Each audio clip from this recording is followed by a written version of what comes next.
பாரதி கண்ட புதுமை பெண் நம்ம அழகுமதி அப்படின்னு நீங்க நினைச்சீங்கன்னா அவங்களோட நடிப்பு சூப்பரா இருக்குன்னு நினைச்சாலும் கமெண்ட் பாக்ஸ்ல கருத்தை தெரிவிச்சுட்டு ஒரு லைக்கை தட்டி சப்ஸ்கிரைப் பண்ணி ஆதரவு கொடுத்துருங்க அன்பு உறவுங்களே.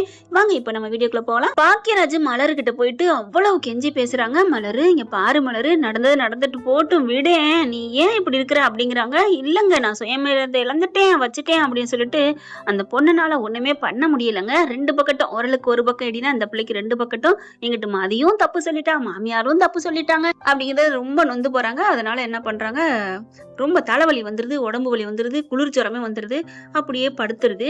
பாக்குறாரு, இங்க பாரு மலரு இப்ப என்னாச்சு, உனக்கு ஒண்ணும் இல்ல விடு, நீ கவலைப்படாத பயப்படாத. எவ்வளவு சொல்லி பாக்குறாங்க, என்னால முடியல, நான் ஏன் வாழணும், எதுக்கு வாழணும், எனக்கு வாழ்றதுக்கே தகுதி இல்ல அப்படி இப்படின்னு கத்திக்கிட்டு இருக்காங்க. ஐயோ சரி விடு அப்படின்னு மணியை பாக்குறாங்க. என்னது இவ பாட்டுக்கா சமைக்காம இருக்காளே, என்ன பண்றது ஒண்ணும் புரியலையே. இப்ப அம்மா கத்துமே, மலரு மலரு அப்படிங்கிறாரு. என்ன இப்ப உங்களுக்கு என்ன பிரச்சனை? ஒண்ணும் இல்ல, அம்மா ஸ்கூலுக்கு போகணும், அது வந்து அப்படிங்கிற. ஓ இப்ப சமைக்கணும், உங்க அப்பா அம்மாவுக்கு சாப்பிட கொடுக்கணும், அவங்க பேரை சொன்னா நான் திட்டுவேன்னு அம்முன்னு பாப்பா பேரை சொல்றீங்களா? ஐயோ மலரு அப்படிலாம் இல்ல, அப்படித்தான் உண்மையை ஒத்துக்க பாக்கியராஜ். சரி அப்படியே வச்சுக்க, ஏன் வந்து கத்துவாங்க, எதுக்கு தேவையில்லாத பிரச்சனை, பிளீஸ் மலரு. போறேன், போயிட்டு சமைக்கிறேன், சமைச்சு கொட்டுறேன், இதானே என் வேலை அப்படின்ட்டு எந்திரிச்சு கிச்சனுக்கு போறாங்க. பார்த்தா மாமனாரு வெளில போயிடுறாரு, வாக்கிங் போறாங்க வைக்கிறாங்க. மாமியார் பார்த்தா கூடத்துல உட்காந்துட்டு இருக்கு. கிச்சன்ல போயிட்டு பாக்குது, ஐயோ காப்பி போட்டு கொடுக்கணுமே, கொஞ்சம் வேகமா பண்ணுதுங்க. பார்த்தா காய்கறி எல்லாம் நறுக்கி இருக்கு, வெங்காயம் நறுக்கி இருக்கு, எல்லாம் இருக்கு. என்னடா அது ஆச்சரியமா இருக்கு, காஃபி போட்டு இருக்கு, காபி இருக்கு, எல்லாமே நறுக்கி வச்சிருக்கு, சட்னிக்கு தேங்காய் எல்லாம் வச்சிருக்கு, இட்லி ஊத்தி இருக்கு, என்ன ஆச்சரியமா இருக்கேன்ட்டு ஏங்க ஏங்க அப்படின்னு போக, என்ன மலரு என்னாச்சு, இங்க வாங்கலேன் அப்படின்னு கூட்டிட்டு போயிட்டு கிச்சனை காமிக்கிறாங்க. இதெல்லாம் என்னங்க, யார் இதெல்லாம் பண்ணது, ஏங்க பொய் சொல்லாதீங்க, நீங்க தானே பண்ணிருக்கீங்க. மலர் கேக்குது, நான் சத்தியமா பண்ணலடி அப்படிங்கிறாங்க. ஒருவேளை அம்மா அது பண்ணிருக்குமோ தெரியலையே, எனக்கு ஒண்ணும் நம்புற மாதிரி இல்லையே, அம்மாவை அப்படி பண்ணும், சரி போய் கேட்போம் அப்படின்னு வெளியில வராங்க. ரெண்டு பேரும் வர்றத பார்த்துட்டு, என்னடா ஆடி அசைஞ்சு சீவி சிங்காரிச்சு வரீங்களா, மணி ஆகுது தெரியலையா? இல்லம்மா அது வந்து என்ன, உன் பொண்டாட்டிக்கு என்ன, அது வந்து இது வந்து நீ பேசுற, உன் பொண்டாட்டி பேச மாட்டாளா? இல்லம்மா அவளுக்கு கொஞ்சம் உடம்பு சரியில்லை. தெரியும்டா தெரியும், என் மருமகளுக்கு உடம்பு சரியில்லாம போயிருக்குன்னு எனக்கு தெரியும். அப்படியே தூக்கி வாரி போடுது மலருக்கு. என்னது மருமகளா, என்னடா நடக்குதுங்க, கிள்ளி பாத்துக்கிறாங்க. பாக்கியராஜும் அதான் என்ன மலரு, டேய் என்னடா என்ன ரெண்டு பேரும் ஒரு மாதிரியா பாத்துக்கிறீங்க, அதிசயமா தெரியுதா, ஆச்சரியமா இருக்கா, என்னடா இந்த மாதிரி அம்மாக்காரி எல்லா வேலையும் பாத்துருக்காளே, இப்படி எல்லாம் மருமகள்னு சொல்றாளே அப்படின்னு நினைக்கிறியா? ஆமாம்மா என்னம்மா? ஒண்ணு இல்லடா, உன் பொண்டாட்டி மாதிரி எங்கேயாவது ஊர் உலகத்துல கிடைக்குமாடா, தங்கம்டா தங்கம், 7 வருஷத்துக்கு மேல ஆகுது, ஒரு வார்த்தை எடுத்தஞ்சு பேசியிருப்பாளா, இல்ல ஏன் இப்படி என்னை வேலை வாங்கி நோகடிக்கிறீங்க அப்படின்னு ஏதாவது சொல்லியிருப்பாளா, ஏதாவது ஒண்ணு சொல்லியிருப்பாளா? அம்புடு வேலையை நெஞ்சு மேல ஏத்திக்கிட்டு கட கட கட கட கட கட கட கட கடன்னு பம்பரமா சுத்துனாலேடா. எனக்கு என்ன பிடிக்கும், அப்பாவுக்கு என்ன பிடிக்கும், உனக்கு என்ன பிடிக்கும், ஆளாளுக்கு தனித்தனி சமையல் பண்ணாலடா. இத்தனைக்கு ஒரு முட்டை கூட கொடுக்காத பாவிடா நானு, அந்த முட்டை கொடுக்கறது கூட நானு வீட்டுல சும்மா இருக்காளேன்னு நினைச்சேன், இப்பதான்டா தெரியுது. டேய் பாக்கியராஜ் இந்த கைய அமுக்கி விடுறா. எதுக்குமா? வலிக்குதுடா, காபி போட்டேன்ல. காபி போட்டது கை வலிக்குதா? ஆமாடா வாடா, எனக்கு என்ன வயசா இருக்கு அப்படின்னு கால அமுக்குறாரு. அதுக்கப்புறம் வெங்காயம் இந்த கல்ல நறுக்கி வச்சிருக்கேன்ல, இட்லி ஊத்திருக்கேன், அதாண்டா வலிக்குது. ஏம்மா ஒரு இதுக்கே இப்படின்னா, சரி சரி நீ அடுத்து ஆரம்பிக்காத, ஒரு வேலைக்கே எனக்கு இப்படின்னா அடுத்தடுத்து எல்லாத்துக்கும் சேமியா கிச்சடி பண்ணுவா, சப்பாத்தி பண்ணுவா, குருமா பண்ணுவா, அடுத்து மதியான சாப்பாடு பண்ணுவா, வீட்டு வேலை பாப்பா, துணிந்தவப்பா, பாத்திரம் கழுவா. சொல்றதுக்கே மூச்சு வாங்குதேடா. உன் பொண்டாட்டி உண்மையிலே நல்லவடா, அப்ப அவளுக்கு எவ்வளவு கை வலிக்கும். மலரு இங்க வாமா. மலரு அப்படியே நந்தன நந்தன அப்படியே மேல பறக்குதுங்க. என்னது நான் காண்பது கனவுல நனவேதான், அத்தை என்னத்த, வாமா வந்து உட்காரு. போறாரு. டேய் போயிட்டு அடுப்புல காஃபி இருக்கு எடுத்துட்டு வாடா. இல்லாத்த இந்த காஃபி கொண்டு வந்தேன். எதுக்குமா? உங்களுக்கு தான், நான் குடிச்சிட்டேம்மா, உன் புருஷனுக்கு கொடு அப்படின்னு. 2 இருக்கு, மாமாவுக்கு தான், நாங்க 2 பேரும் குடிச்சிட்டோம். உன் மாமாவுக்கு சீரக தண்ணி போட்டு கொடுத்தாச்சு, எல்லாத்தையும் நான் உதவி பண்ணிட்டேன், சுடிதெல்லாம் வச்சு கொடுத்துட்டேன். அவர் வாக்கிங் போயிட்டாரு, நீங்க கூட வர்றியான்னு கேட்டாரு, நான் வரலன்னு சொல்லிட்டேன். அடுத்த வீட்டுல எல்லாம் பார்த்தேன், வேலை கிடக்குது, நீனும் பாவம் அப்படின்ட்டு தான். சரி நான் போய் பாத்திரம் விளக்கணுமா, அதெல்லாம் விளக்கிட்டேன். என்னத்த அப்படின்னு ஓடி போய் பாக்குது. கிச்சன்ல பாத்திரம் விளக்குற இடத்துல சிங்குல எந்த பாத்திரமும் இல்ல. அத்தை என்னத்த? கிச்சனுக்கு போகுது, வாசலுக்கு வருது, மலரால தரையில நிக்க முடியல, பறக்குது. பாக்கியராஜும் அதேதான். எங்க அம்மா பாவம் ஏதோ புரியாம பேசுதுன்னு அப்ப அதாவது ரூமுக்குள்ள சொன்னாரே அது நிஜங்கிற மாதிரி பாத்தில எங்க அம்மாவ. என்ன பேத்தில பாத்தில என்ன இது ஒண்ணு பண்ணி வச்சிருக்கு. அதுவும் இதுக்கு ஏதாவது உள்ளர்த்தம் இருக்கும். அது புரியாம பேசிக்கிட்டு இருக்காது. கேன புருஷன் என் புருஷன் அப்படிங்கல. ஏ என்னடி பேசுற?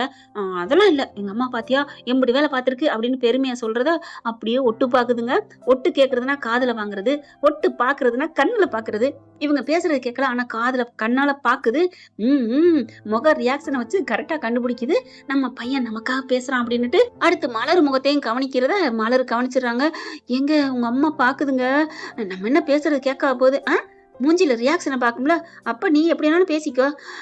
இப்ப பாருங்க அப்படின்ட்டு உன்னே நினைத்துல ரமேஷ் கண்ணா பண்ணுவார் இல்லையா, உங்க அம்மா ஒரு சரியான ஆளுங்க, சரியான எப்படிப்பட்ட கேடு கட்டவ தெரியுமா அப்படிங்கிற மாதிரி சிரிச்சுக்கிட்டே பேச, மலரு நீயுமா பின்ன என்னங்க என்னையும் கடைசியில இப்படி ஆக்கி விட்டாங்களேங்க அப்படின்னு சொல்லிட்டு, உங்க அம்மா ரொம்ப நல்லவங்க அப்படின்னு முகத்துல அப்படி சிரிச்சுட்டு பேச, அங்க மாமியாவுக்கு சந்தோஷம். ஆஹா நம்மளை பத்தி மருமகளும் பெருமையா பேசுறாளே, இதுக்காகத்தான் நிம்படி வேலையும் பார்த்தேன். மலரு என்னம்மா பண்ற? உனக்கு கை கால் வலிக்குதாமா? நானே சட்னி வச்சிருவா. ஐயோ அத்தை வேணாத்த, நீ உட்காரு. நீ ராத்திரிலாம் மன உளைச்சல் இருந்திருப்பம்மா, மன உளைச்சல் இருந்திருப்ப. ஏன்னா அவ அப்படிப்பட்ட வார்த்தையை பேசிட்டு போயிட்டாம்மா, எனக்கு தெரியுமா. அவ உன்னை பார்த்து சுயமரியாதை இல்லாம வாடன்னு சொல்லிட்டா. அந்த வார்த்தையை கேட்டதுக்கு அப்புறம் நீ போய் மறுபடியும் தங்காச்சின்னு போய் உட்கார்ற. நான் அதனா மூஞ்சிலே முழிக்க மாட்டேன் என் உயிர் போற வரைக்கும், தெரியுமா. நீ கவலைப்படாத மலரு, நீ தான் அந்த வீட்டு மருமக, உனக்கா நான் என்ன வேணா செய்வேன். நீ இப்ப இரு, இப்படியே இரு, நான் போயிட்டு சமைச்சு எடுத்துட்டு வரேன். உனக்கு ஏதாவது இட்லி வச்சு சட்னி வச்சு கொண்டாரவா? அத்தை என்னத்த அப்படியே வாய் அடைக்குது, தொண்டை அடைக்குது, பொறையேறுது. பாக்கியராஜ் ஓடி போய் தண்ணி எடுத்தாந்து கொடுக்குறாரு. சொன்னதோட நிக்கலங்க, கடன்னு அடுப்படிக்கு போகுது. தேங்காயை போடுது, பொட்டுக்கலை பச்சை மிளகா போட்டு அடிச்சு, பூண்டை போட்டு உப்பை போட்டு அப்படியே ஒரு சுத்து விட்டு, கருவேப்பிலை கடுகு உளுத்தம் போட்டு தாளிச்சு இட்லி எடுத்து வச்சு, அப்படிதான் கொஞ்சம் எடுத்து வச்சு, நைட்டு வச்ச சாம்பார் இருக்கு அதையும் எடுத்து வச்சு கொண்டாந்து, மலரு இந்தாம்மா அப்படிங்கிறாங்க. பூண்டு சட்னி வச்சில்ல நேத்து அப்படின்னு போயிட்டு பூண்டு சட்னி லைட்டா சூடு பண்ணி லைட்டா அப்படி நல்லெண்ணெயை விட்டு அப்படியே குழப்பி விட்டு, இந்தா 3 சூப்பரா இருக்கும் அப்படிங்கிற பாக்குறாங்க. சாம்பார் அத்தை, இது நேத்து வச்ச சாம்பார் அத்தை. ஆமா இருக்கட்டும், அதுல என்ன இருக்கு? இல்ல நேத்து வச்ச சாம்பார்லாம் வேணான்னு சொல்லுவீங்கல்ல, அது சொல்லுவேன்தாம்மா, அதே இருந்துட்டு போகுது. அதெல்லாம் பொருள் விற்கிற விலைவாசிக்கு பழைய சாம்பார்லாம் பார்க்க கூடாது. ஒரு நாள் சாம்பார் தானே, சாப்பிடலாம், நீ சாப்பிடு அப்படிங்கிறாங்க. அப்படியே சந்தோஷம் தாங்கல. நீ இரு, நான் போயிட்டு இன்னும் 2 தோசை ஊத்திட்டு வந்துடுறேன். அவன் நாத்தனாவுக்கு அதான் பிடிக்கும், அவன் குழந்தைங்களுக்கு அதான் பிடிக்கும், சுரேஷுக்கு அதான் பிடிக்கும், இட்லி நம்ம சாப்பிட்டுக்கிறோம் அப்படின்ட்டு போய்தான். பாத்தியா எங்க அம்மா எப்படி பழைய குழம்பு சாப்பிட்ற அளவுக்கு ஆயிடுச்சு பாத்தியா எங்க அம்மா. கிழிச்சாங்க. என்னடி இப்படி பேசுற? கிழிச்சாங்கன்னு? ஆமா, அவங்க சாம்பார் வச்சுக்கலாம்னு சொன்னாங்களே. ஆமா, எங்க அம்மா முன்னாடிலாம் எப்படி சொன்னுச்சு, இப்ப மனசு மாறிடுச்சுல. ஐயோ மக்கு புருஷா, அவங்க தட்டுல ஒண்ணு ஊத்தி சாப்பிடலையே, பழைய சாம்பாரை எனக்கு தானே கொடுத்துருக்காங்க. ஆமால, சாரி மலரு. என்ன சாரி பூரின்னுட்டு அவங்க தட்டுல ஊத்துங்க, அவங்க குடுறா பாக்கியராஜன்னு வாங்கி சாப்பிட்டா நீங்க உங்க அம்மா திருந்திட்டாங்கன்னு சொல்றத நான் ஏத்துக்கிறேன். ஆனா சாம்பாரை கொண்டு போயில வேணா பழைய சாம்பாரு சாப்பிடலாம் தான் நீ நினைக்கலாம், உன் முண்டாட்டி குடுத்தேன்னு. ஆனா என் மனசுக்கு என் உடம்புக்கு ஒத்துக்காதுப்பா, இல்லைன்னா நான் சாப்பிட்டுருவேன். என்ன அந்த நாக்கு என்ன பெரிய எந்த நாக்கா என்ன? நாக்கு வாய் எல்லாம் ஏத்துக்கும், என் வயிறு ஏத்துக்காதுப்பா. பருப்பு சாம்பாரு வயிறு உப்பு சமாமே, அதனால எனக்கு வேணாயா கோச்சுக்காத அப்படின்னு மட்டும் உங்க அம்மா சொல்லட்டும். சொல்லட்டும் அப்படிங்கிறாங்களா. ஏய் சொல்ல மாட்டாங்கடி, சொன்னா என்னையா பாக்கியராஜ் பெட்டு? அதுவா சொல்லட்டா, சொல்லு. பெட்டுலயே உனக்கு காலமிக்க விடுறேன் அப்படின்னு கோபம் வந்தது, சிரிப்பு வந்துருது. பார்க்கலாம் அப்படின்னு அடுப்படிக்கு போறாங்க. அத்தை நான் வேலை பாக்குறேன். வேணாமா நீ போமா, நான் பாத்துக்கிறேன். அத்தை விடுங்க, நான் பாத்துக்கிறேன் அப்படின்னு சொல்லிட்டு சமைக்கிறாங்க. 2 பேரும் சேர்ந்து சமைக்கிறாங்க. அப்படியே தாங்க முடியல. சுரேஷ் மெல்ல எந்திரிச்சு வராரு. அம்மா அண்ணி அப்படின்ட்டு வர 2 பேரும் அடுப்புல நிக்கிறாங்க. என்னது கண்ணை தேய்ச்சிட்டு பாக்குறாரு. என்ன சுரேஷ், நாங்க தான் நிக்கிறோம். ஆச்சரியமா இருக்கு, பரவாயில்லையே 2 பேர் நிக்கிறீங்க. அம்மா என்ன இது? ஏண்டா அடுப்படி எனக்குன்னு புதுசா? என்ன டிக்கெட் எடுக்க முடியாதா? இல்ல அந்தமான்ல இருக்கா? நம்ம வீட்டு கிச்சனு, நான் சமைக்காத மாதிரி பேசுற. மலருக்கு முடியலடா, பாவண்டா. உன் பொண்டாட்டி தான் அவளை போட்டு பேசாத பேச்சு பேசிட்டு போயிட்டாலே. மலர் பாக்குது. ஐயோ மறுபடியும் ஆரம்பிக்குதே. அத்தை விடுங்கத்த, போனதா இருக்கட்டும், நீ சும்மா இரு. உடனே சுரேஷ் பாக்குறாங்க. என்ன நீ உங்களையும் அவ பேசிட்டு போயிட்டாளா? திமிரு பிடிச்சவ, ராங்கி பிடிச்சவ? அப்படிலாம் இல்ல சுரேஷ். என்ன அப்படிலாம் இல்லைங்கிற? உன்னை சுயமரியாதை இல்லைன்னு சொல்லிட்டு போயிட்டா, அது உனக்கு உரைக்கல? அப்ப அவ சொன்னது சரிதான், உனக்கு சுயமரியாதை இல்லதான். அத யாரு சொல்றது? ஏதோ ஓதுதுன்னு சொல்லுவாங்களே, அந்த மாரில இந்த அம்மா பேசுது. அதுக்கப்புறம் காஃபிய கொண்டாந்து குடுத்துருது. "இந்தா சுரேஷு வச்சுக்க. அவ என்ன உலகத்திலே இல்லாத பெரிய பேரழகியா என்ன? உனக்கு நல்ல பொண்ணா கொண்டாருவேன். அவள விவாகரத்து பண்ணிட்டு." "அத்தை அப்படிலாம் வேணாம் அத்தை. மலரு பாவம் இல்லையா?" "என்ன பாவங்கிற? இந்த மாரிலாம் பேசாத மலரு. நீ அதெல்லாம் சொல்லாத விடு. நீ தான் இந்த வீட்டுக்கு ஏத்த மருமக. நீ போய் உட்காரு. நான் போய் துணிமணி துவைச்சுட்டு வரேன்." நான் துவைக்கிறேன். நீ ஏம்மா வேல பார்க்கணும்?" "என்ன இது ஆச்சரியமா இருக்கு." அப்படின்ட்டு மலரு போயிடுது. அதுக்கப்புறம் "பாத்தியாடா சுரேஷு, எல்லா வேலையும் நான் பார்க்கிறேன். நான் நல்ல மாமியார் தான். ஆனா உன் பொண்டாட்டி தான் தெரிய மாட்டேங்குது." பாக்கியராஜ் பார்க்குறாங்க. "அடி பாவி! அப்போ நல்ல மாமியான்னு பேர் எடுக்கிறதுக்கு தானா? இங்க பாரு சுரேஷு, நாளை பின்ன ஏதாவது இந்த சும்மா இருக்க மாட்டா. ஏதாவது கம்ப்ளைண்ட் பண்றேன் அப்படி பண்றேன்னு சொல்லுவா. போலீஸ் இழுச்சு பேசுச்சுன்னு வைவேன், வந்துச்சுன்னு வைவேன், மூத்த மருமகளை கேட்டுக்கங்க.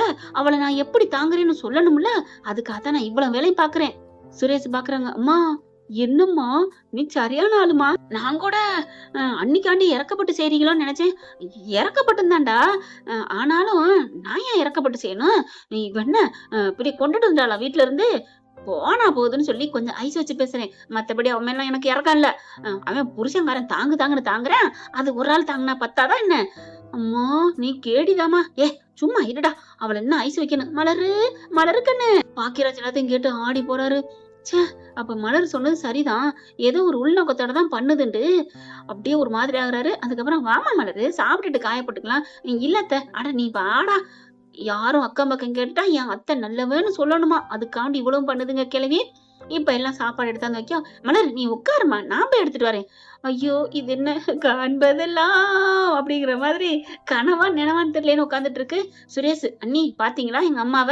ஆனா அவளுக்கு புரியலன்னு சொல்லிட்டு மதிக்கு மறுபடியும் போனை போட்டு திட்டுறாருங்க. "உன்னைய கொண்டு எதுக்கு நீங்க வராதடி. அதே புறமால பாத்திருப்போமே." ஆனா மலருக்கு மட்டும் ச்சே இவன் திருந்தவே மாட்டான் அப்படின்னு நினைச்சிட்டு இருக்கல. எல்லா சாப்பாடு எடுத்தாந்து வைக்குது.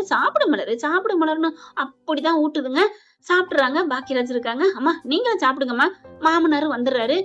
"என்ன பொண்டாட்டி இந்த அளவு ரொம்ப தாங்குறாளே, என்ன லட்சுமி, என்ன விஷயம்?" "ஒண்ணும் இல்லைங்க. நாளை பின்ன யாராவது கேட்டு விசாரிச்சா மூத்த மருமக தாங்குன்னு தாங்குறாங்கன்னு சொல்லணும். அவ சொல்லிட்டாலே அப்புறம் என்ன, உன் மேல கோவமா இருந்தா மருமகளே ஆகாது பிடிக்காது கோவம் தான் அப்படின்னு நினைச்சா 2 மருமகளும் கோவப்படுத்தணும். அப்படி இருக்கையில உன்னைய மட்டுமா கோவப்படுத்த போறா? இந்தா மலரு பாரு நல்ல மாமியான்னு சொல்றா." அப்படின்னு மலரு சொல்லி அடுத்தவங்க சொல்லணும். அதுக்காகத்தாங்க. "நீ பெரிய ஆளுதான் லட்சுமி." அப்படிங்கல சாப்பாடை கொண்டாந்து பாக்கியராஜ் வைக்கிறாரு. "அம்மா உட்காருங்கம்மா" அப்படின்னு சாப்பாடு வைக்க, "போதும்டா போதும்" அப்படின்னு சொல்லிட்டு இருக்காங்களா. பாக்கியராஜ் பாக்குறாரு. "இருடி மவளே" அப்படின்ட்டு, "அம்மா இந்தாங்கம்மா" அப்படின்னு சாம்பார் எடுத்து ஊத்த, நில்றா." அப்படியே மதி என்ன சொன்னுச்சோ அதை ஒரு எழுத்து பிசகாம, "என் வயிறு சரியில்லைப்பா, அதனாலதான் பழைய சாம்பார் வேணாம்" அப்படின்னு ஒண்ணு விடாம A to Z சொல்ல அப்படின்னு பொறையேறுது அவருக்கு. ஏன்னா மலரை பாக்குறாங்க. மலரு மவனே நாக்க துருத்திட்டு, "வாடி ஆப்பு வச்சுச்சா உங்க அம்மா? சங்கு ஊதுச்சா? ஐயோ இவ வேற பாக்குறாளே. ஏம்மா நீ அப்ப கூட பழைய சாம்பார் நல்லதுதான், அதான் கொட்டக்கூடாதுன்னு சொன்னியம்மா. ஒரு நாள் சாம்பாரு சாப்பிடுங்கம்மா." "இல்லடா அது உன் பொண்டாட்டி." "ஐயோ அம்மா நீ அப்படியே சொல்லாதம்மா." அப்படியேனா என்னடா சொல்ற?" "இல்ல காலங்காலமா இந்த மாதிரிலாம் சாம்பார் கெடுதின்னு சொன்னதெல்லாம் தப்புமா. சாம்பார் நல்லது, ஆரோக்கியம், நீ சாப்பிடு." "டேய் பாக்கியராஜ் எனக்கு வேணாம்டா, எனக்கு வேணாம்" அப்படின்னு சொல்லிட்டு டப்புன்னு சாப்பாடு தட்டை எடுத்துட்டு திரும்புது. "எனக்கு சட்னி மட்டும் போதும், எனக்கு வேணாம்" அப்படின்ட்டு போக எடுத்துட்டு ரூமுக்கே ஓடிடுது. மலர் பாக்குதா. ஐயையோ மலரு சாரி மலரு அப்படின்னு சொல்லிட்டு கெஞ்சிக்கிட்டே வர, "உள்ள வாங்க" அப்படிங்கல சுரேஷ். "அண்ணி" அப்படிங்கிறாங்க. "எல்லாமே வச்சிருக்கிறேன் தம்பி, நீங்க சாப்பிட்டு கிளம்புங்க, நாங்க எடுத்து வச்சுக்கிறோம். மாமாவும் போயிட்டாங்க, அவங்களுக்கு காலேஜுக்கு பொண்ணு போயிட்டா, அவங்க பையனும் போயிட்டாங்க, நீங்க மட்டும்தான் சாப்பிட்டு கிளம்புங்க" அப்படின்ட்டு, "எனக்கு முக்கியமான வேலை இருக்கு, உள்நாட்டு பிரச்சனை தீர்த்துட்டு வரேன்னு" உள்ளுக்க போக இங்க பார்த்தா பாக்கியராஜ் ஒளிஞ்சுக்கிறாருங்க. நம்ம ஆளு தேடுது. மலரு எங்க இருக்காரு, காணுமே. டேய் சத்யவான் சாவித்திரி எங்கடா இருக்கீங்க? என்னமோ அம்மா அப்படி இப்படின்னு சொன்னீங்க, எங்க எங்க காணுமே. கதவுக்கு பின்னாடி பாக்குறாங்க, பாத்ரூம் போய் பாக்குறாங்க. இவர் நடுங்கி போய் கட்டிலுக்கு அடியில கிடக்குறாரு. எங்க போயிருப்பாரு? பல்லி மாதிரி ஒட்டிக்கிட்டாரோ? இங்கிட்டு பாக்க ஒருவேளை கீழே இருப்பாங்களோ அப்படின்னு சொல்லிட்டு மெல்ல அப்படி குனிஞ்சு பாக்க, "மவனே வாடா" அப்படின்னு கூப்பிட, சாரிமா மலரு" அப்படி காலை இறுக்கிய பிடிச்சுக்கிறாரு. உள்ளுக்க படுத்துக்கிட்டே, "வெளியில வரீங்க, மரியாதையா வெளில வரீங்க, வெளில வாடா" அப்படின்னு கத்த, ப்ளீஸ் சாரிமான்னு கெஞ்சுறாங்க. முடியவே முடியாது. "வெளியில வாங்க" அப்படின்னு சொல்லிட்டு கையை பிடிச்சு இழுத்து கட்டில தூக்கி உட்கார வச்சுறாங்க. நான் சொன்னது சரியா? நான் சொன்னது சரியா? சத்தியமா 1000% நீ சொன்னது சரிதாம்மா. எங்க அம்மா சரியான ஆளுதான். அத சுரேஷ் சொல்லியிருந்தா கூட பரவால்ல. நீங்க சொன்னீங்க பாத்தீங்களா? எங்க அம்மா அப்படி இல்லன்ட்டு. சாரி மலரு. அதான் சொல்லிட்டேன்ல. இப்ப தோத்துட்டீங்க. என்ன பண்ண போறீங்க? அதான் சரண் அடைஞ்சுட்டேனே. உட்காரு அப்படின்னு உட்கார வச்சு கால தூக்கி போட்டு மடியில வச்சு அமுக்கி விட்டுட்டு இருக்காங்க. இங்க மாமியா என்ன பண்ணுது? மலரு அப்படின்னு வர அதான் நான் பார்த்தேன். என்னடா இன்னும் கூப்பிடாம இருக்கே அப்படின்ட்டு கால எடுக்க போயில, சரி மலரு நீ வேலையா இருந்தாலும் இருப்ப. நான் அப்புறம் வர்றேன். ஆ என்னங்க ஆச்சரியமா இருக்கு. அப்படியே மலரும் ஆடி போகுது. அடுத்து சுரேஷ் வேலை கிளம்பிறாங்க. பாக்கியராஜும் கிளம்பிடுறாங்க. மலரு பார்த்துக்க. அதெல்லாம் என்ன 2, 3 நாளைக்கு உங்க அம்மா என்ன தங்க தட்டுல வச்சு தாங்குவாங்க. பயப்படாதீங்க. நீங்க கிளம்புங்க. பாக்கியராஜ் என்னடா கிளம்பலையா? இந்தா கிளம்புறேம்மா. நீ கவலைப்படாதடா. உன் பொண்டாட்டி நான் பாத்துக்கிறேன். இல்லம்மா அவளுக்கு கொஞ்சம் உடம்பு சரியில்லை. அதெல்லாம் சரியா போயிரும்டா. இப்ப நல்லா இருப்பாளே. கரெக்ட் தான். நல்லதான் ஆயிட்டா. ஆமாம்மா இப்ப நல்லா ஆயிட்டாம்மா. நீங்க அன்பா பேசவும் எவ்வளவு நல்லா இருக்கா தெரியுமா? என்னடா அப்ப நான் இது வரைக்கும் அன்பா பேசலையா? இல்லம்மா இப்ப கொஞ்சம் கூடுதலாவே கவனிக்கிறீங்கல்ல. உன் பொண்டாட்டிக்கு புழுக்க வேலை பார்த்தா நல்லவ. என்னம்மா இவ்வளவு பண்ணிட்டு கடைசியா இப்படி சொல்றீங்க? இல்லடா மனசுல இல்லாம கேட்டேன். நீ போ அப்படின்ட்டு என் தலை எழுத்து உனக்கெல்லாம் நான் பணிவிட செய்யணும்னு அப்படின்னு மலரை பார்த்து நினைக்கிறாங்க. வாயை விட்டே சொல்றாங்க. மலரு உள்ளர இருக்காங்க. கட்டுல இருந்து பாக்குறாங்க. ஆனா உதடு லிப்ப கரெக்டா கண்டுபிடிச்சிடறாங்க. என் தலை எழுத்துங்கிறத நெத்தியில அடிச்சிடறாங்களா? அடிக்கிறத கவனிக்கிறாங்க. அப்போ உதட அந்த கற்பனையில அந்த அந்த வாக்கியத்தை வச்சுக்கிறாங்க மலரு. அதனால என் தலை எழுத்து உன்னையெல்லாம் உனக்கெல்லாம் நான் பணிவிட செய்யணுமா அப்படின்னு சொல்றத அப்படி கேட்க, அடி பாவி அப்ப நடிப்பா நடிப்பா அப்படிங்கிற மாதிரி மலர் நினைக்கிறாங்க. மலரு மத்தியானத்துக்கு நான் சமைச்சிடறேன் நீ படுத்துக்க அப்படிங்கிறாங்க. பாக்குதுச்சே அப்படின்னு சொல்லிட்டு கதவை சாத்த, இவன் எந்த கதவை சலிப்பு சலிச்சுக்கிறா? இருடி மாவளே இந்த இது முடியட்டும் உனக்கு இருக்குடி. ஒன்ன வச்சு நான் பண்றது இருக்கே அப்படின்ட்டு சமைக்க போகுது. கொஞ்சம் கூட ஈவு இறக்கலாம. இங்க மலர் என்ன பண்றாங்க? மனசு கேட்கல. மதிக்கு கால் பண்றாங்க. மதி போன் எடுக்குது. பார்த்தா மலரு மதி மதி அப்படிங்கிறாங்க. சொல்லுங்கக்கா அப்படின்னு சொல்ல, வீட்டுல எதுவும் பிரச்சனை இல்லையே? அப்பா அம்மா உன்னை புரிஞ்சுக்கிட்டாங்களா? என் அப்பா அம்மா என்ன புரிஞ்சுக்குவாங்கக்கா. அப்படிப்பட்ட இடத்துலதான் நான் வாழ்ந்தேன். ஒரு பொண்ணுக்கு மதிப்பு கொடுக்கணும், மனுஷனுக்கு எப்படி மதிப்பு கொடுக்கணும், என்ன மாதிரி பேசணும், அந்த இதெல்லாம் எங்க அப்பா அம்மாவுக்கு தெரியும்க்கா. ஃப்ரீயா வளர்த்தாங்க. நல்ல ஒரு ஜாலி டைப்பா இருக்காங்க, சோசியல் டைப்பா இருக்கிறாங்க அப்படின்னு எங்க அப்பா அம்மாவை எல்லாரும் பெருமையா தான் சொல்லியிருக்காங்க. ஆனா சிறுமையா சொன்ன ஒரே இடம் அந்த சுரேஷ் வீடு, அந்த உங்க புருஷன் வீடு, உங்க மாமியார் மாமனார் வீடு. ஏமதி இப்படிலாம் பேசுற? அக்கா என்னக்கா நடந்ததெல்லாம் பார்த்துட்டு ஏமதி இப்படிலாம் பேசுறேன்னு கேக்குறீங்க? இல்ல தப்புதான். அந்த வீட்டுல நடந்தது எல்லாமே தப்புதான். நான் பாத்துக்கிட்டு தான் இருந்தேன். உன் மேல எந்த தப்பும் இல்லதான். அப்புறம் அதுக்கு மேல என்னக்கா பேசுறது? உங்களால வாயை திறக்க முடிஞ்சுச்சா? உங்க சொல்ல விட்டாங்களா உங்கள? என்ன மன்னிச்சிரு மதி. நான் எதுவும் சொல்லலன்னு நீ எதுவும் தப்பா நினைக்கல. அக்கா நான் என்ன உங்கள மாதிரி புரிஞ்சுக்க மாட்டேன்னு நினைச்சீங்களா? இப்ப கூட நீங்க புரிஞ்சுக்காம சண்டை தான் போட்டுக்கிட்டு இருப்பீங்க. மனசுக்குள்ள நொந்துகிட்டு இருப்பீங்க. மதி நம்மள அப்படி சொல்லிட்டா, சுயமரியாதை இல்லாம சொல்லிட்டா அப்படின்னு நீங்க பூரா நீங்க நினைச்சு வேதனை பட்டீங்களா இல்லையா? அதை மட்டும் சொல்லுங்க. மதி அப்படிங்கிறாங்க. நீங்க அமைதியா இருக்கிறதுல தெரிஞ்சு போச்சே. இல்ல மதி இதை நான் கேட்டோன்னே இல்ல நான் அப்பெல்லாம் நினைக்கலையே அப்படின்னு நீங்க சொல்லியிருந்தீங்கன்னா நான் ஒத்துக்கிட்டு இருந்திருப்பேன். நீங்க கூட என்ன புரிஞ்சுக்கல. இல்ல மதி என்னை பத்தி இப்படி சொன்னோன்னு நம்ம கூட பிறந்த தங்கச்சியா நினைச்சோம். நம்மள இப்படி சொல்லிட்டாளேன்னு வேதனையா இருந்துச்சு மதி. சரி விடுங்க. நானும் வேதனையில அப்படி சொல்லிட்டேன்னா தப்புதான். சொன்னதுக்காண்டி நான் மன்னிப்பு கேட்டுக்கிறேன். ஆனா நான் சொன்னதுல அர்த்தத்துல தப்பு இல்லையக்கா. அதையும் புரிஞ்சு பார்த்திருப்பீங்கன்னு நான் நம்புறேன். கண்டிப்பா மதி. நீ சொன்னது தப்பா இருந்தாலும் அதுல உள்ள வார்த்தை உண்மைதான், கரெக்ட் தான். அது மாதிரிதான் நான் இருந்துட்டு இருக்கேன் அப்படிங்கிறாங்க. அப்புறம் அதுக்கெல்லாம் அந்த அந்த வாழ்ற இடமே இல்ல. என் குடும்பம் இருக்கே, என் அப்பா அம்மா என்ன புரிஞ்சுக்கிட்டாங்க. மதி செஞ்சா கரெக்டா தான் இருக்கும், தப்பு இல்லைன்னு தெரிஞ்சுக்கிட்டாங்க. அதனாலதான் எனக்காக நிக்கிறாங்கக்கா. எனக்காக நிக்கிறாங்க. மதி மதி எனக்கு இது போதும் மதி. எனக்கு இது போதும். என்ன சொல்ல போறாங்களோ ஏது சொல்ல போறாங்களோ நான் எப்படி பயந்தேன் தெரியுமா? ஏதாவது சொல்லி உன்னை திட்டுவாங்களோன்னு நினைச்சேன். பரவாயில்ல, உனக்கு புரிஞ்சுக்கிற அப்பா அம்மா கிடைச்சிருக்காங்க. அது வரைக்கும் சந்தோஷம். இதுவே எங்க அம்மாவா இருந்தா கூட ஏண்டி இப்படி நடந்துகிட்ட, எதுக்கடி இப்படி பண்ண, அவங்க மேல தப்பே இருக்குன்னு தெரிஞ்சாலும் அப்படிதான் பேசியிருப்பாங்க. அக்கா அதை தனக்க எங்க அப்பா அம்மா இங்க பேசிட்டு வந்தாங்க. ஆனாலும் ஒரு கட்டத்துக்கு மேல கடைசியா எங்க அம்மா சொல்லிட்டு தான் போனாங்க. ரொம்ப சீரியஸ் வந்தா உனக்கா நான் நிப்ப முடி, அதை நிரூபிச்சுட்டாங்க. அப்படி சொன்னது மாதிரியே இப்ப எனக்கா நிக்கிறாங்க. நான் எந்த தப்பும் பண்ணல. என்ன மாதிரி சொன்னுச்சு பாத்தீங்களா? நானா வெளில வந்துட்டேனா கோச்சுக்கிட்டு. ஏக்கா மனசாட்சி இருக்காக்கா? மதி தப்புதான் மதி. அவங்கதான் விரட்டுனாங்க. சுரேஷ் இப்படி பண்ணிட்டாரு. என்னமோ சொன்னீங்க உங்க கொழுந்தனார் நல்லவர்னு. ஐயோ நல்லவன் தான். அத பேச்ச கேட்டுட்டு ஆத்தா பேச்ச கேட்டுட்டு ஆடுறாங்களே, நான் என்ன பண்ணுவேன்? நீனே பாத்துக்கிட்டு தானே இருந்த மதி. அப்படி நம்புற மாதிரியே சொன்னுச்சு பாத்தீங்களா? உன்னை புள்ளைய வளர்த்தது சரியில்லை, நீ எல்லாம் ஒரு அம்மாவா, நீ அனுபவி, இதெல்லாம் நீ சொல்லவே இல்லை. ஆனா நீ சொன்னேன்னு அந்த அம்மா சொல்லுது. நான் என்ன பண்றது மதின்னு எல்லாத்தையும் வாக்குமூலம் கொடுத்த மாதிரி சொல்றாங்க. இங்க எல்லாரும் ஸ்பீக்கர் போட்டு கேட்டுட்டு இருக்காங்க. அதுக்கப்புறம் நீ நீ எதுவும் நினைக்காத, அம்மா அப்பா உனக்கு சப்போர்ட்டா இருக்காங்க, அம்மாட்ட கூட பேசுக்கா பேசு, எல்லாம் ஸ்பீக்கர்ல தான் இருக்கு. அப்படியே பாக்குறாங்க. அம்மா அப்பா, மதி மேல எந்த தப்பும் இல்லம்மா, நீங்க எதுவும் அந்த பிள்ளைய திட்டாதீங்க, என் பிள்ளை மேல தப்பு இருக்காதுன்னு எங்களுக்கு இன்னைக்கு இல்லம்மா, இப்ப இல்லம்மா, அங்க வந்தேன் பாரு காலையில, அப்பவும் தெரியும், கூட்டிட்டு வந்தேன் பாரு அப்பவும் தெரியும், எல்லாமே எங்களுக்கு தெரியும். ஆனா என்ன பண்றது, பொண்ணு வாழ்க்கைக்காக அட்ஜஸ்ட் பண்ணி போமான்னு சொன்னோம். ஒரு அளவுக்கு தாம்மா, குட்ட குட்ட குனிய முடியாதுமா. ஒரு மண் புழுவா இருந்தாலும் அடிச்சுக்கிட்டே இருந்தா ஒரு 5 வாட்டி அடிச்சோம்னா 6வது வாட்டிக்கு திரும்பி பாக்குமா.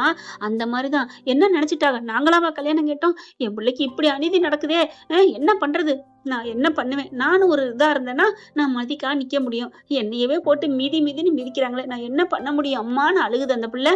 மதி என்ன தப்பா நினைக்க வேணாம்னு சொல்லுங்க அப்படின்னு அழுக. நீ கவலைப்படாத, அவ புரிஞ்சுக்கிட்டு தான் இருக்கா, பாவம் மலரக்கா அப்படின்னு இது வரைக்கும் சொல்லிக்கிட்டு இருக்கா. மதி அப்படியா மதி சொன்னேன், ஆமாக்கா உங்களை பார்த்தா பாவமா தான் இருக்கு, நான் என்ன பண்றது மதி, எனக்கா நீ எவ்வளவு சப்போர்ட்டா இருந்த தெரியுமா, ஒரு முட்டை கொடுக்க மாட்டேன்டாங்க நீ வாங்கி கொடுத்த, என் புருஷனோட பிறந்த நாளுக்கு போகலாம்னு நினைச்சேன், அதை நீ என்ன நிறைவேத்தின, எத்தனையோ இடத்துல எனக்கா நீ பேசியிருக்க, ஆனா உனக்கா நான் பேச முடியல மதி. அக்கா நீங்க பேசாட்டி அவங்க பேசுற வாய் பேசித்தாக்கா ஆகும், எனக்கு நல்லா தெரியும், அதனால நீங்க பேசல, நான் வருத்தப்படவே இல்லை. ஏன் அந்த கடவுளே வந்து மதி எந்த தப்பும் பண்ணல, உங்க அம்மா தான் அப்படின்னு சொன்னா யாரும் ஏத்துக்க மாட்டாங்க. குறிப்பா உங்க குழந்தை நாரு ஒத்துக்க மாட்டாருக்கா. நீங்க பயப்படாதீங்க, அடுத்து என்ன மதி பண்ண போற, என்ன பண்ண போறேன்னு பொறுத்திருந்து பாருங்க அப்படின்னு மதி போனை வைக்கிறாங்க. அவங்க அப்பா அம்மா பாக்குறாங்க. போதுமாப்பா, என் மேல தப்பு இல்லைன்னு. ஏய் நாங்க போதுமான்னு என்கிட்ட பார்த்து கேக்குற, இவ சொன்னதை கேட்டுதான் உன்னை நம்பணும் அவசியம் இல்ல மதி, எல்லாருக்கும் உதவி பண்ற குணம் உடையவ, எல்லாரும் நல்லா இருக்கும் நினைக்கிறவ, நேர்மை சத்தியம் தவறாம நடக்கிறவனு நல்லா தெரியும்டா, எங்க கிட்ட போய் இப்படி ஒரு வார்த்தை கேக்குற, இல்ல நீங்க நம்ப மாட்டீங்கல்ல, அதுக்குதான். விடுமா, அதை விடு, இப்ப என்ன பண்ணலாமா, நீங்க பேசாம இருங்க, நான் என்ன பண்ண போறேன்னு எனக்கு தான் தெரியும் அப்படின்னு சாதாரணமா இருக்காங்க. ஆனா சுரேஷ் அதுக்கப்புறம் போன் வாங்கி ரொம்ப பேசி போறாரு.